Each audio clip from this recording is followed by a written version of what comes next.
So I'm pretty sure marami sa inyo mga nakabili ng mga China ROM na Vivo na smartphone, be it Y series, X series, probably one problem is how to set it up.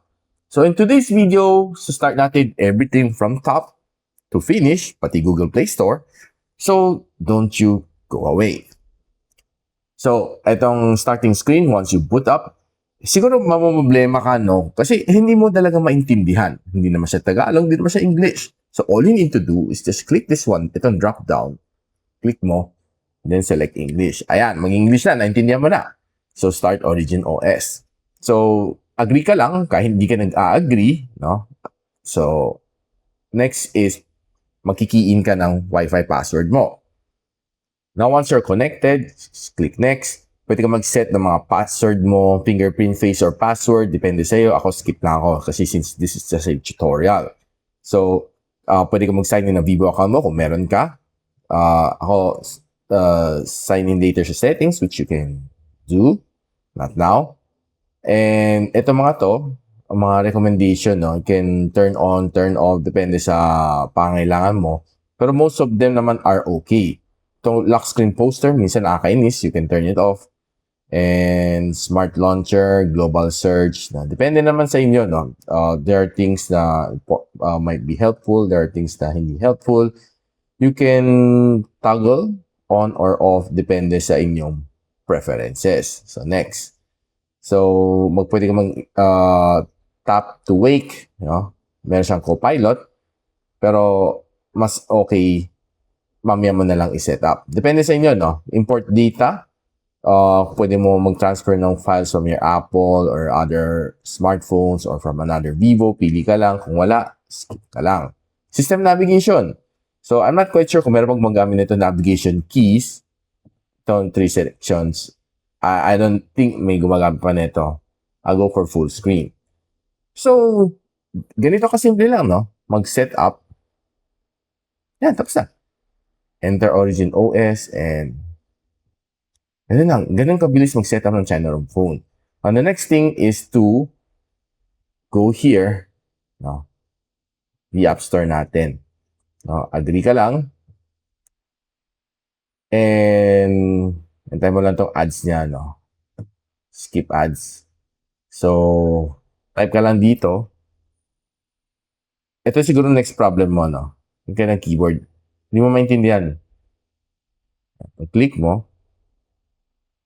ay, baka lumabas yung keyboard eh. Pag-click mo dito, ayan, lumabas yung keyboard. Agree ka lang. Pindutin mo itong keyboard. Ito, sundan mo lang. This one. EN. Full English QWERTY keyboard. So, type mo Google Play. Google space Play. Ayan, lalabas. Yan. Google Play. Install. Ganun lang. Pantay mo lang. Pag mabilis net mo, mabilis. Pag mabagal net mo, mabagal din siya. So, pantay mo lang saglit.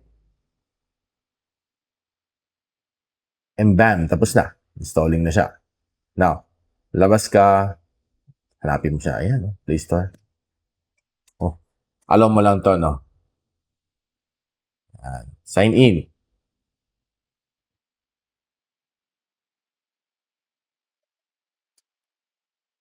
So, Play services must be enabled. Ayan, enable natin.